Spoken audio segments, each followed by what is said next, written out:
Supreme കോടതി വിധി അട്ടിമറിച്ച സംസ്ഥാനത്ത് നഴ്സിംഗ് മേഖലയിൽ ബോണ്ട് സമ്പ്രദായം. തിരുവനന്തപുരത്തെ കിംസ് ആശുപത്രി 2 വർഷത്തേക്ക് നഴ്സിൽ നിന്നും ബോണ്ട് വ്യവസ്ഥയിൽ പണം ഈടാക്കിയതിന്റെ രേഖകൾ ന്യൂസ് 18 ലഭിച്ചു. ബോണ്ട് സമ്പ്രദായം നിയമവിരുദ്ധമെന്ന് 2016 ജനുവരിയിൽ സുപ്രീം കോടതി ഉത്തരവിട്ടിരുന്നു.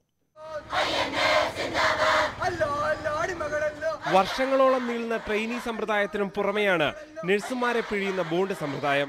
ബോണ്ട് സമ്പ്രദായം കടുത്ത ചൂഷണമെന്ന് കണ്ട സുപ്രീം കോടതി 2016 ജനുവരിയിൽ ഇത് അവസാനിപ്പിച്ച് ഉത്തരവിറക്കി. ഭരണഘടനാ വിരുദ്ധമാണെന്ന് ഈ നിയമലംഘനത്തെ സുപ്രീം കോടതി വിമർശിച്ചു. പക്ഷേ തിരുവനന്തപുരത്തെ വൻകിട സ്വകാര്യ ആശുപത്രിയുടെ ഈ മുദ്രപത്രം കാണുക. ഈ വർഷം മാർച്ച് 30-ന് രേഖയാക്കിയ ഈ മുദ്രപത്ര പ്രകാരം ആശുപത്രി നഴ്സിനോട് 2 വർഷത്തെ കരാറിൽ ഒപ്പിട്ടിരിക്കുന്നു. അതും 4000-ഉം 5000-ഉം വാങ്ങുന്ന നഴ്സിൽ നിന്നും ഈടാക്കിയത് 12,000 രൂപ. ബോണ്ട് വ്യവസ്ഥ കേരളത്തിൽ നടക്കുന്നുണ്ടെന്ന് സർക്കാരിന് അറിയാഞ്ഞിട്ടല്ല. പക്ഷേ പലതവണ പരാതിപ്പെട്ടിട്ടും നടപടിയെടുക്കേണ്ട തൊഴിൽ വകുപ്പ് അനങ്ങാറില്ലെന്ന് അനുഭവസ്ഥർ പറയുന്നു.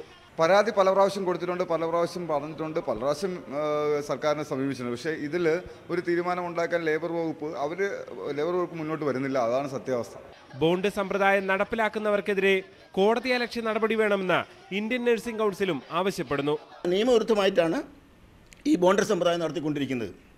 ഇത് കണ്ടുപിടിക്കപ്പെടണം. അങ്ങനെ ഏതെങ്കിലും സ്ഥാപനങ്ങൾ നടത്തുകയാണെങ്കിൽ തന്നെ തീർച്ചയായിട്ടും അവരുടെ പേരിൽ കണ്ടംപ്റ്റ് കോർട്ട് നടപടി സ്വീകരിക്കാം.